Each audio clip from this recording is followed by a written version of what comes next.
같은 믿음의 사람끼리 5가지를 잘 알아야 된다는 거예요. 이 8절에서. 첫 번째 뭐예요? 마음을 같이 하라는 거예요. 마음이 하나가 되라는 거예요. 자꾸 마음이 나눠지지 않아요. 그 주님의 마음이라. 여러분, 교회가 당연히 한 마음이 돼야죠. 신앙이 당연히 한 마음. 누구 마음이에요? 주님의 마음. 할렐루야? 할렐루야? 상대방을 내 마음처럼 다스리면 안 돼요. 상대방이나 내 마음이나 주님의 마음이 돼야 돼요. 할렐루야? 이게 쉬운 게 아니에요. 그러니까 신앙인이 예수님의 마음을 품고 교회 공동체 안에서 예수의 마음이 하나 돼야 되는데, 아니, 예수가 온데간데 없어요. 다 자기 마음이에요. 그건 공동체가 하나 되지 않아요. 이 공동체가 하나 되는 것은 간단합니다. 예수의 마음을 품는 거예요. 내 생각에는 그게 중요하지 않아요. 하나님 말씀은요. 할렐루야? 그러니까 바로 아셔야 돼요. 내 생각에는 뭐가 그게 중요해요? 하나님 말씀은요. 이렇게 되는 거예요. 당신 생각은요. 그게 중요하지 않아요. 하나님 말씀은요. 주님은요. 이해가 되셨습니까? 이게 훈련이 돼요. 훈련이. 이게 훈련이 안 되니까 자꾸 교회 공동체 안에서 교회를 보면 사람 볼 때에 내 생각으로 보는 거예요. 주님의 마음으로 보는 게 아니야. 그러니까 넘어지게 돼 있어요. 교회 공동체는 주님을 통해서 주님의 마음일 때 하나가 될 수 있습니다. 그래서 잘 들으십시오. 여러분 모두 다 주님의 마음으로 교회를 바라보고 성도를 바라보는 귀한 종들 다 되시기 바랍니다. 아멘. 그때 하나 되는 거예요. 내 마음이 중요한 게 아니에요. 내 생각이 중요한 게 아니에요. 주님의 마음, 주님의 뜻이 중요해요. 그래서 큰 사랑 공동체 안에서 하나 되기 위해서는 우리 마음으로는 절대 하나 못 돼요. 주님 때문에 하나 되는 거예요. 다 생각이 다른데요? 가치관이 다 다른데요? 어떻게 하나 되겠어요? 여러분 구역 식구도 하나 됩니까? 다 다르잖아요. 신앙적인 생각도 다르고 뭐 다 생각이 다르. 그럼 어떻게 하나? 주님 때문에 하나 될 수 있는 거예요. 다 색깔이 달라도 주님 때문에 하나가 될 수 있는 거예요. 베드로 사도는 이 소아시아 공동체에서 세워진 하나님의 귀한 교회에 가장 먼저 말하기를 마음으로 하나 되라. 성도 가운데 주님의 마음을 가질 수 있어야 돼요. 이게 훈련돼야 됩니다. 이게 훈련되지 못하면요 하나 되지가 않아요.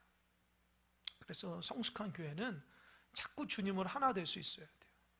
자꾸 이렇게 주님으로 하나 될 수 있려고 노력해야 돼요. 그래야지만 아름다운 공동체가 될 수 있습니다. 여러분 교회는 만들어지는 거지 하늘에서 뚝 떨어지는 게 아니에요. 우리가 아름답게 만들어가는 거예요. 가정도 마찬가지 아름답게 만들어가야지 하늘에서 뚝 떨어지는 게 아니라고요. 그러니까 그 하나님의 뜻대로 배운 대로 그렇게 해야 돼요. 이 두 번째로는 자막 보세요. 두 번째 뭐죠? 두 번째 뭐죠? 뭐랬죠? 좀 큰 소리를 해보세요. 뭐라고요? 동정하며. 여러분 예배 때 집중하세요. 그래야 은혜 됩니다.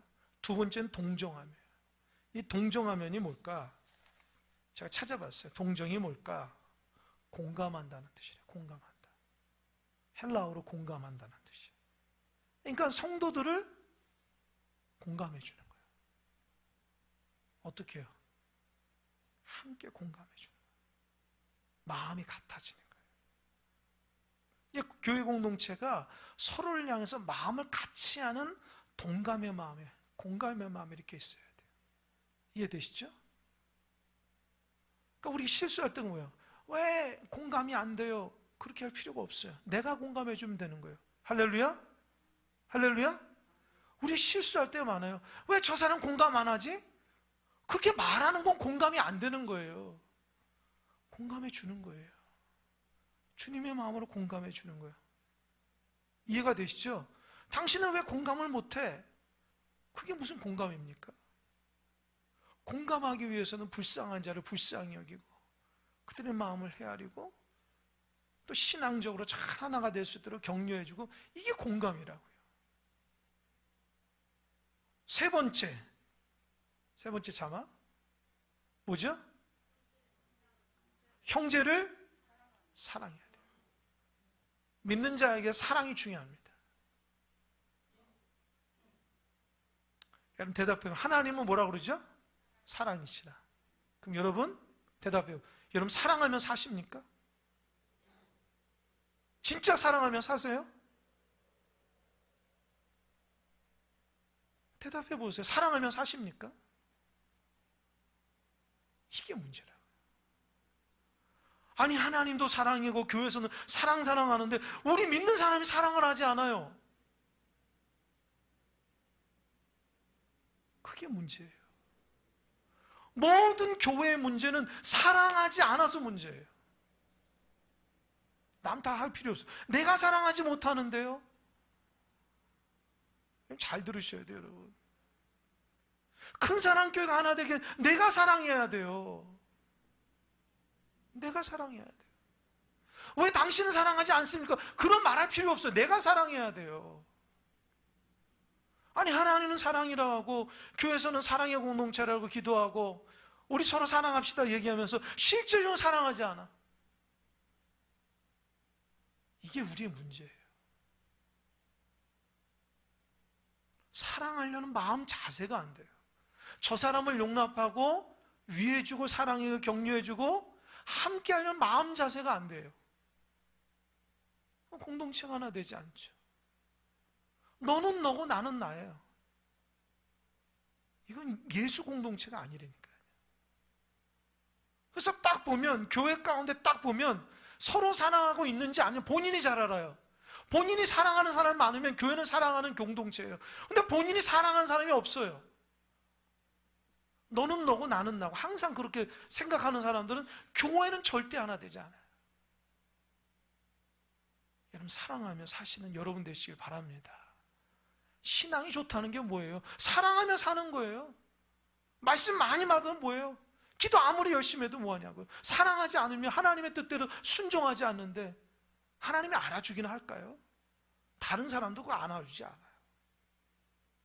네가 그렇게 신앙생활을 잘하면 사랑하며 살면 살아라. 우리 그걸 바라는 거예요. 그래서 교회 공동체 안에서 사랑이 넘쳐나야 돼요. 내가 먼저 사랑이 넘쳐나야 돼요. 용납할 수 없는 사람도 용납하고요. 가까이 갈 수 없는 가까이 하고요. 축복해주고 격려해주고요. 그게 입술이 붙어야 돼요. 그 마음이 있어야 돼요.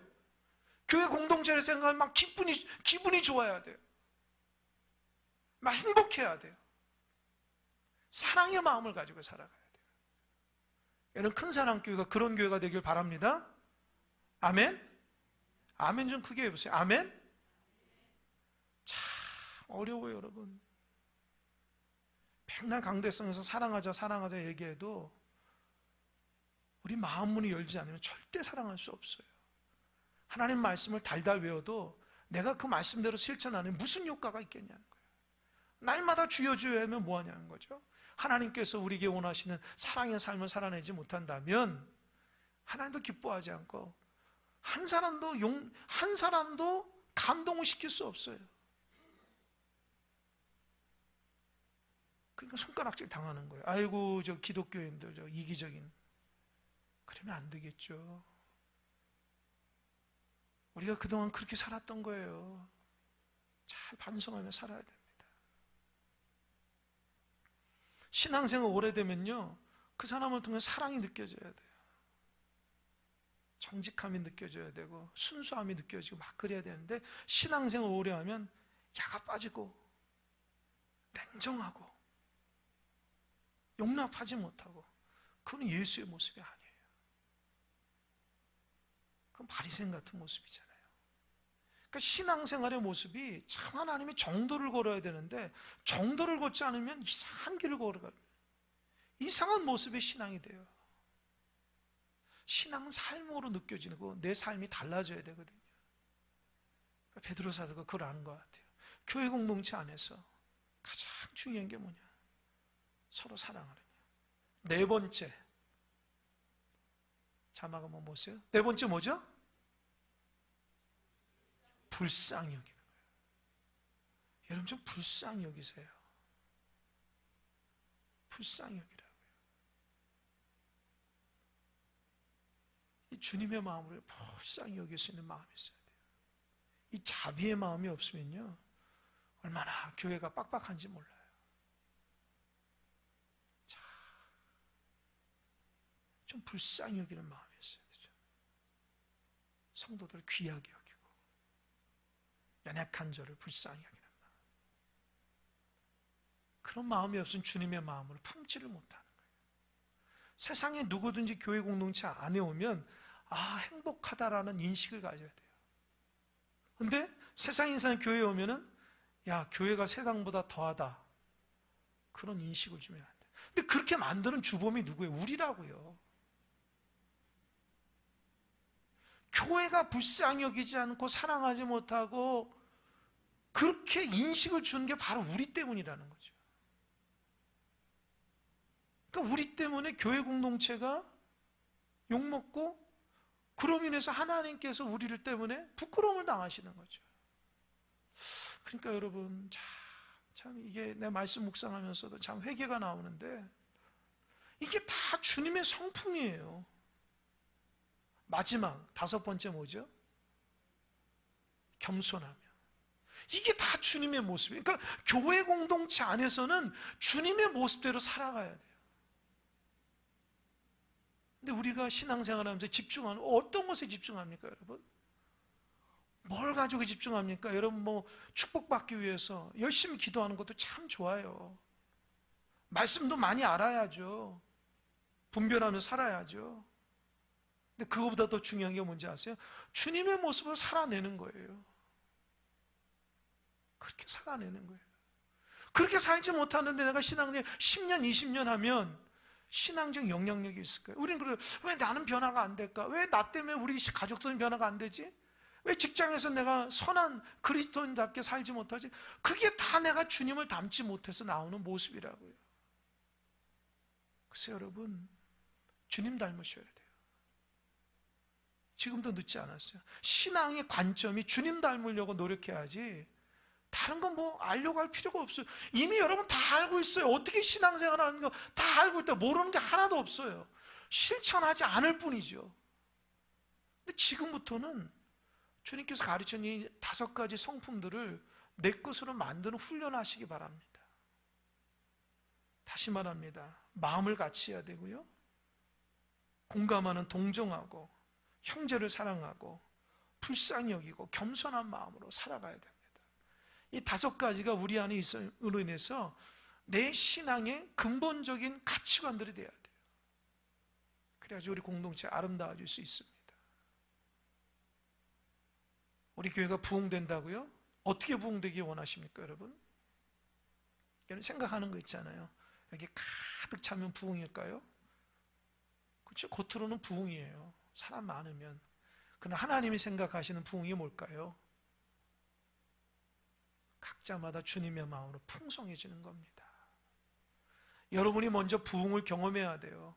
주님의 풍성함으로 진짜 사랑의 사람이 돼야지만 그게 부흥입니다.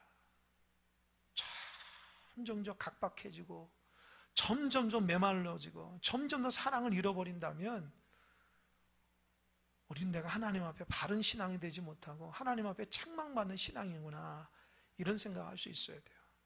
그러니까 우리가 부족하기 때문에 함께 얘기하는 거예요. 그래서 이제부터 이 5가지를 여러분 잘 지키시는 여러분 되시길 바랍니다. 한 번에 고쳐지진 않아요. 계속해서 노력하셔야 돼요. 내가 죽어야지 주님이 드러나거든요. 그러니까 내가 죽어야 돼요. 내 고집을 꺾어야 돼요. 하나님 가장 싫은 게 고집이에요. 고집. 자기 멋대로 하려고 하는 거.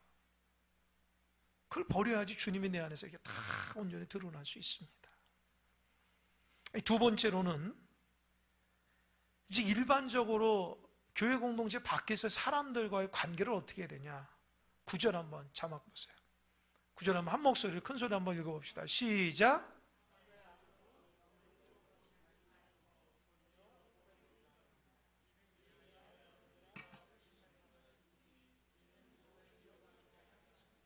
네, 보세요.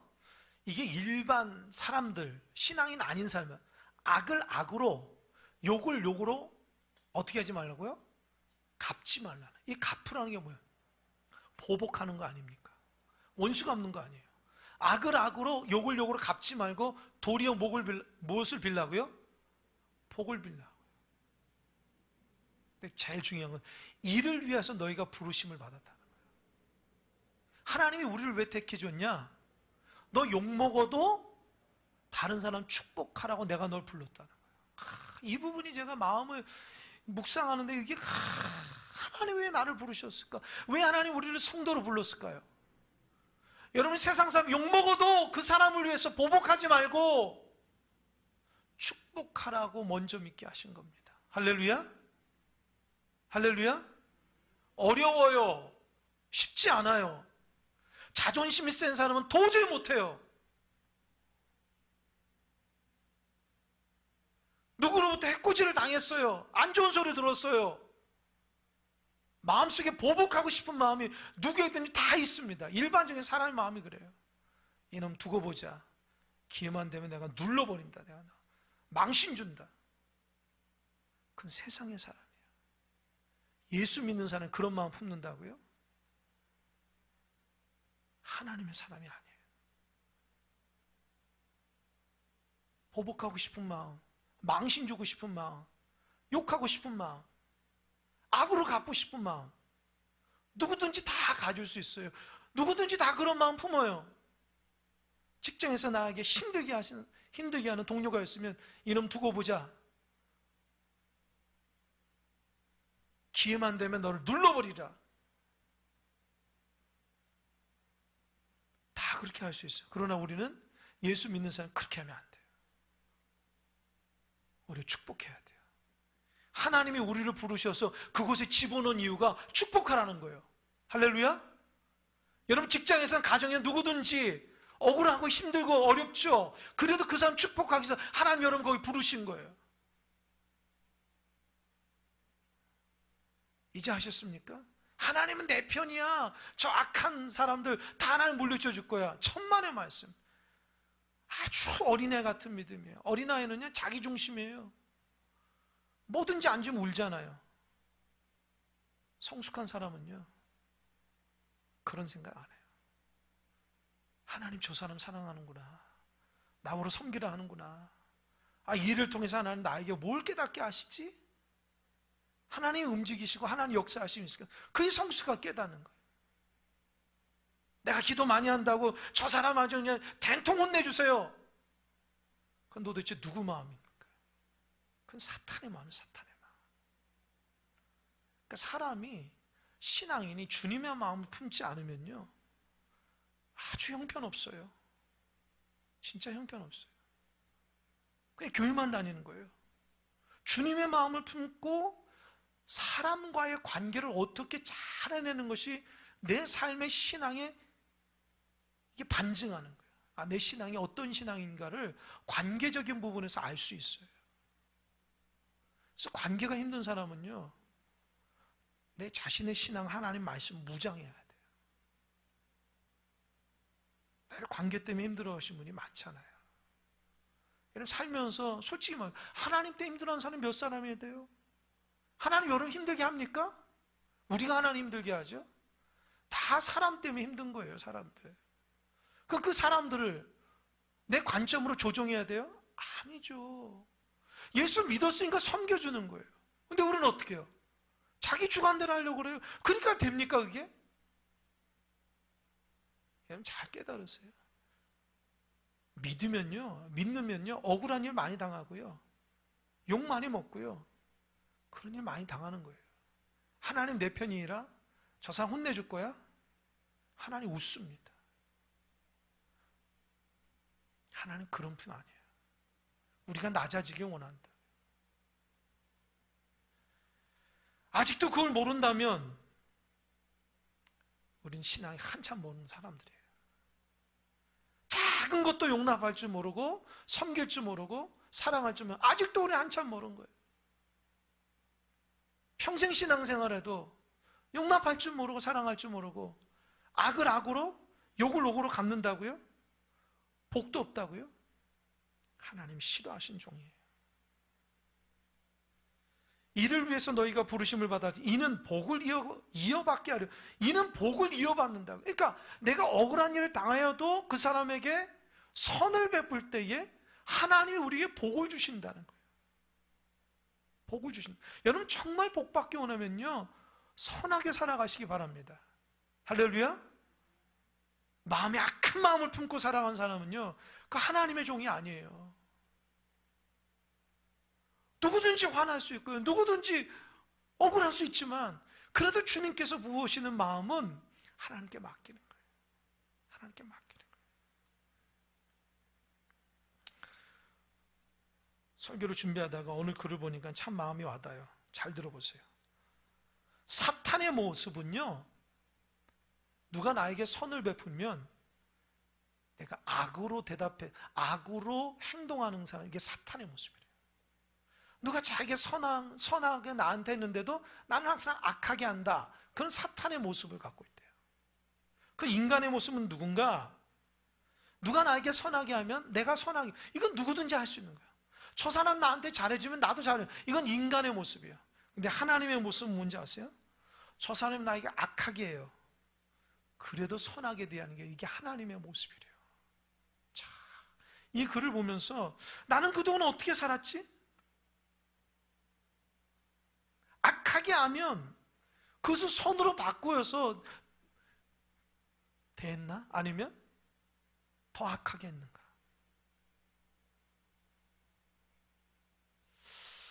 자, 우리 한번 생각해 보세요.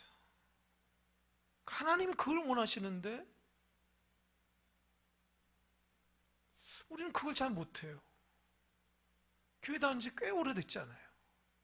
말씀도 많이 보고 예배도 잘하고. 근데 왜 우리는 성품이 잘 이렇게 달라지지 않을까? 그러니까 신앙의 출발점이 내 인생이 내가 변화되려고 하는 부분에서 신앙이 출발을 하지 않고 자꾸 뭘 하나님께 받으려고 하고 하나님 내 편이라는 거 이런 것만 초점 맞추니까 내가 변화되는 것엔 관심이 없는 거야. 우리가 내가 잘 되기 위해서 믿는 거라 이렇게 엉뚱하게 생각하는 거예요. 그러니까 신앙을 너무 좁게 생각해요. 여러분 예배 드리는 것이 우리가 달라지고 우리 변화되기 위해서 예배 드리는 거예요. 하나님 영광 돌리기 위해서. 그러니까 종교인은 될 수 있지만 신앙인은 잘 안 된다고요. 우리가 그렇게 살지 못해요. 그래서 교회에 이렇게 신앙생활 잘 하시는 분들 보면요, 되게 막 빡빡하고 그럴 때 저도 그런 모습이 있어요. 왜 신앙생활 잘하는 사람들 저러지? 빡빡할까? 막 사랑이 넘치거나 자비가 있거나 그러지 못할까? 중심을 잘 못 본 거예요. 중심대로 신앙생활을 하지 않은 거예요. 그러니까 남에게 선한 영향이 미치지 못하는 거예요. 또 이런 글도 있더라고요. 성도는 항상 그리스도를 연주하는 천상의 악기다. 성도는 항상 그리스도를 연주하는 천상의 악기. 우리가 악기라는 거예요. 우리의 행위를 통해서, 말과 행위를 통해서 주님을 이렇게 연주하는 거예요. 주님께 틀어놓은 연주자. 얼마나 멋있는지 몰라요. 이거는 여러분 예수님도 그렇게 얘기하셔요. 예수님도 마태복음 보면요, 마태복음 5장 39절 보면 이렇게 해서 악한 자를 대적지 말라. 누구든지 내 오른편 뺨을 치거든 무엇도 돌려대라고요? 왼뺨도. 그럴 수 있어요, 여러분? 주님 말씀에 누가 너 오른편 뺨을 치면 왼뺨도 돌려대라는 거예요. 그럼 우리 어때요? 너 뺨으로 쳐서 난 주먹으로 친다. 그게 무슨 예수 믿는 사람입니까? 주님이 웃어요. 또 마태복음 5장 44절 보면 너희 원수를 사랑하며 너희를 핍박하는 자를 위해서 기도하라. 원수를 사랑하고 기도할 수 있어야 돼요. 근데 원수 맺은 사람은 평생 그 마음에 원수 갖고 있어요. 여러분 그때 하나님 앞에 볼 때 마지막 세 뭐라고 그러냐? 뭐라 하겠어요? 너 아직도 원수처럼 생각하는구나. 그럼 나도 너를 원수처럼 생각할게. 여러분, 이러면 안 되잖아요. 그래서 원수 맺는 사람이 없어야 돼요. 자꾸 이제 사람들하고 적을 자꾸 만들면 안 돼요. 벽을 치면 안 돼요. 그렇게 살면 살면 안 돼요. 크리스찬들은 자꾸 화평하고 좋은 관계를 맺고 사랑하고, 믿지 않는 사람은 그런 관계를 자꾸 맺을 수 있어야 돼요. 자, 우리가 이게 약하잖아요. 이런 얘기 들을 때마다 부끄럽잖아요. 저도 마찬가지. 로마서 12장 17절 보면 아무에게도 악으로 악을 갚지 말고 모든 사람 앞에서 선한 일을 도모하라. 악으로 악을 갚지 선한 일을 도모하라는 거예요. 어떻게 하면 선하게 할 수 있어요? 그래야지 상대방이 감동받는 거예요. 여러분, 주목이 오면은 같은 주목을 하면 주목들이 어떻게 해요? 깨지고 아프죠. 감싸줘야 돼. 감싸줘야지. 그 주목을 받을 수 있어야 돼. 받을 만큼 다 감싸줘야 돼. 여러분, 그런 자세로 살아가야 됩니다. 그래서 구체적으로 10절에서 12절 보면요, 시편 34편 12절에서 16절의 말씀을 이곳에 인용을 했어요. 베드로 사도가.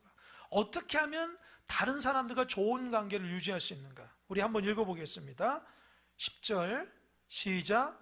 그러므로 생명을 사랑하고 좋은 날 보기를 원하는 자는 혀를 금하여 악한 말을 그치며 그 입술로 거짓을 말하지 말고 악에서 떠나 선을 행하고 화평을 구하며 그것을 따르라. 10절하고 11절만 일단 보겠습니다. 여러분, 남에게 이렇게 원수 갖고 싶고 보복하고 싶은 자에게 베드로 사도가 시편 34편의 말씀을 들어서 얘기한다. 너가 정말 생명을 사랑하고 좋은 날 보기, 하나님 볼 때 좋은 날 보기를 원하면 뭐를 금하라고 그랬죠? 뭐를 금하라고 그랬어요? 좀 대답 좀 해보세요. 뭐를 금하라고? 자막 한번 보세요. 10절 다시 한번 읽겠습니다. 시작. 그러므로 생명을 사랑하고 좋은 날 보기를 원하는 자는 혀를 금하여 악한 말을 그치며 그 입술로 거짓을 말하지 말고. 그러니까 베드로 사도가 생각하는 사람들과의 관계에서 자꾸 보복하고 싶고 이렇게 막 원수 갖고 싶은 마음을 이게 딱 절제하기 위해서 첫 번째가 뭐냐? 뭐를 금하라고요? 혀를 금하라. 여러분, 혀를 금하시는 여러분 되시기 바랍니다. 지혜로움. 다 모든 죄가 혀로부터 나와요. 이 말로 다 죄를 져요. 자, 제가 이 말씀을 묵상하면서 여러분, 야고보서 3장 8절에 보면 이렇게 얘기했어요. 야고보는요, 능히 혀를 길들인 사람이 없다는 거예요. 누구든지 자기 혀를 이렇게 딱 길들인 사람이 아무도 없어요. 그래서 늘 이 혀라는 것은 불의 혀예요. 이 혀로 죽이기도 하고 살리기도 하는 거예요. 이 혀를 가지고 사람을 죽이기도 살리기도 해요. 이 잠언 12장 18절에 보면 뭐는지 아세요? 그것을 다스리지 않게 되면 사람의 정신과 감정과 영혼을 죽일 수도 있다. 혀를 잘못 사용하면 사람의 정신과 감정과 영혼을 죽일 수도 있다고 잠언 12장 18절.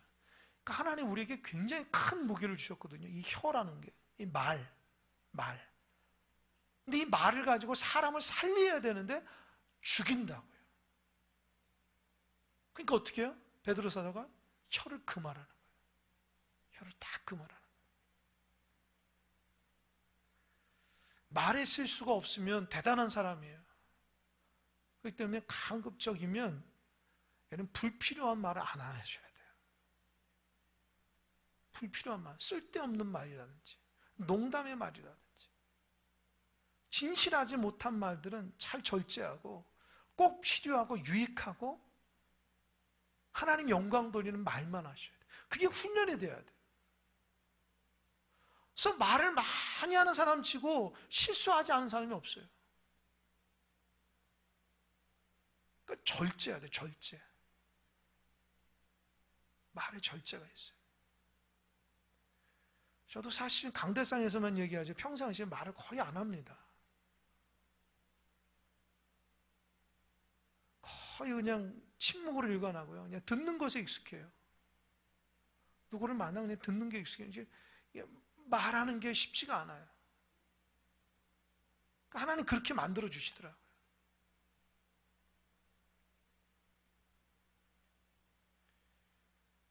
그러면 어떻게 해야 될까? 혀를 금하려면 어떻게 해야 될까? 여러분, 제가 자료를 찾다가 유대인들은 이 탈무드에 보면 유대인들은 이 혀를 무엇으로 비유하는지 아세요? 혀를 화살로 비유해요. 화살로. 혀가 화살이다. 생각할 때는 왜 칼 같은 걸 가지고 비교하지 왜 화살이라고 했을까? 그 탈무드에 그런 내용이 있더라고요. 왜 다른 무기 예를 들면 칼에다 비유하지 않습니까? 어떤 사람이 랍비에게 물었어요. 근데 그 랍비가 대답한 것은 그래요. 누가 제 친구를 죽이려고 칼을 뽑았다가도 그 친구가 빌며 용서를 구하면 그 사람은 화가 누그러져 그 칼을 도로 집어넣을 수 있다. 그러나 한 번 쏜 화살은 아무리 나중에 후회를 한다 해도 다시 돌이킬 수 없기 때문이다. 말이란 되돌릴 수 없는 상처를 초래할 수 있기 때문에 유대교의 가르침은 못된 언행은 살인에까지 비유한 거예요. 그러니까 말이라는 것은 되돌리기가 힘들다는 거예요. 그래서 화살이에요. 화살을 가지고 다 해가지고 쏘면은 날아가기 때문에 잡을 수가 없어요. 칼은 내가 들고 있기 때문에 칼을 쓰다가 집어넣을 수도 있잖아요. 근데 화살은 이미 나가면은 되돌릴 수가 없다는 거예요. 그래서 유대인의 랍비들은요, 말의 절제, 말을 잘할 수 있도록 얼마나 훈련하는지 몰라요. 꼭 기억하세요. 혀는 화살이다. 한 번 내뱉은 말은 주워 담을 수가 없다는 거예요.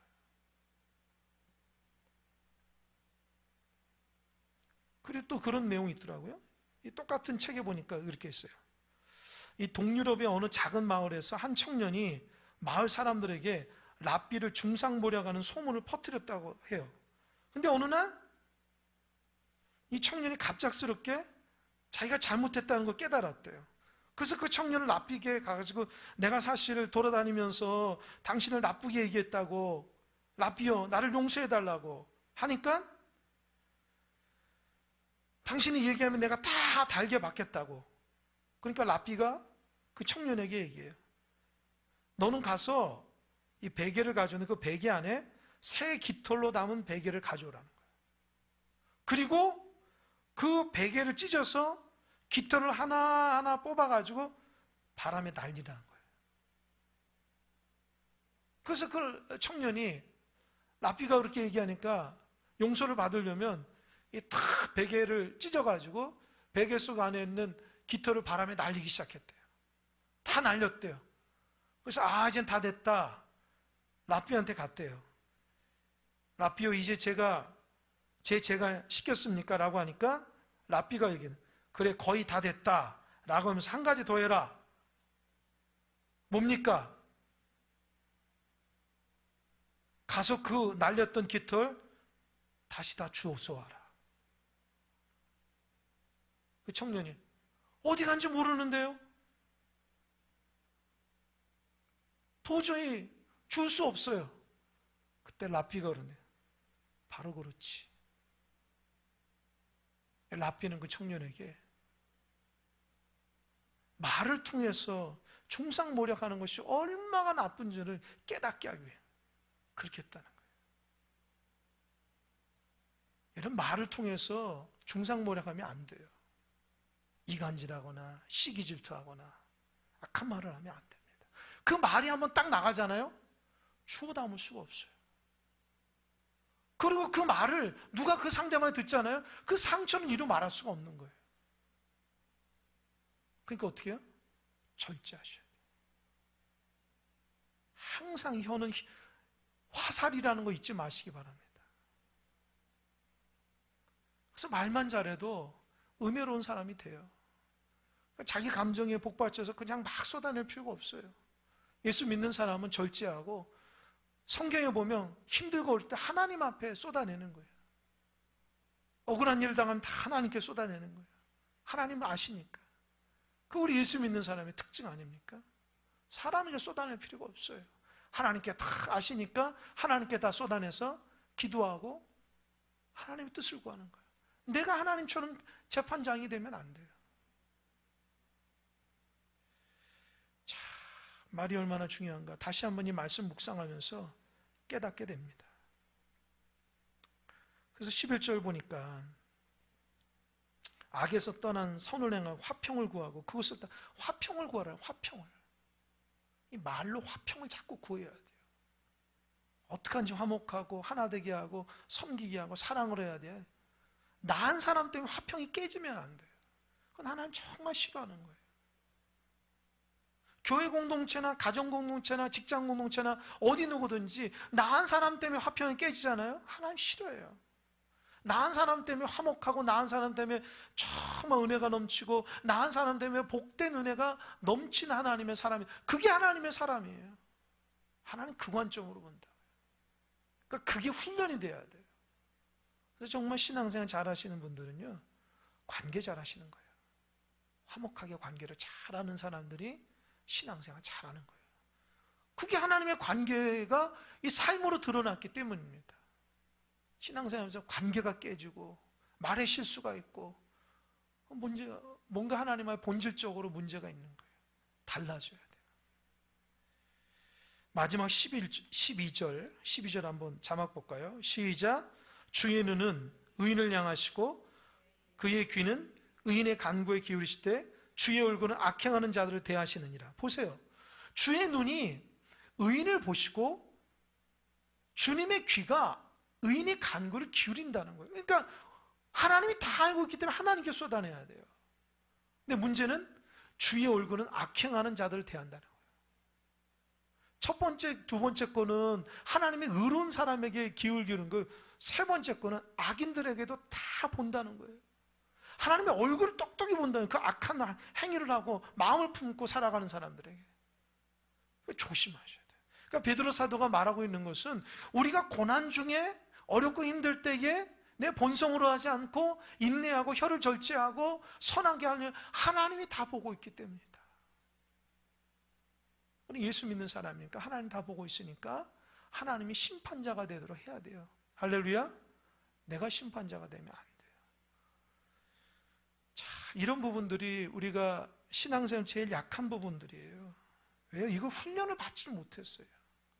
여러분 교회에서 이런 훈련 받았습니까? 성품 훈련? 다 그냥 자기 마음대로 신앙생활 하도록 그냥 나버려 둔다고요. 그냥 기도만 열심히 해. 예배만 열심히 해. 말씀 달달달달 외워. 그리고 그 사람의 성품이 어떻게 달라지면 관심이 없어요. 그러니까 우리가 망가지는 거예요. 진짜 교회의 본질적인 사명은 그 사람이 달라지고 있는가, 변화되고 있는가, 언어 생활이 달라지고 삶이 달라지고 하나님 중심으로 살아가고 있는가, 그런 부분에 초점해야 돼요. 그런 부분을 위해서 우리가 그들을 위해서 기도하고 지도해야 돼요. 쉬운 게 아닙니다. 평생 이런 부분이 훈련이 안 되면 힘들어요. 신앙생활 오래 해도 말이 달라지지 않고 행동이 달라지지. 그러니까 우리가 자꾸 넘어지는 거예요. 주님 안에서 달라지고 변화되어서 주님의 성품으로 살아낼 수 있는 사람이 되어야 됩니다. 저도 이 말씀 묵상하고 그렇게 살아야 되겠다. 또 한번 다짐해 봅니다. 여러분도 그렇게 오늘 말씀을 통해서 달라지고 변화되고 노력하시는 여러분 되시길 바랍니다. 그것이 하나님께서 원하시는 것이에요. 꼭 기억하시기 바랍니다. 기도하겠습니다.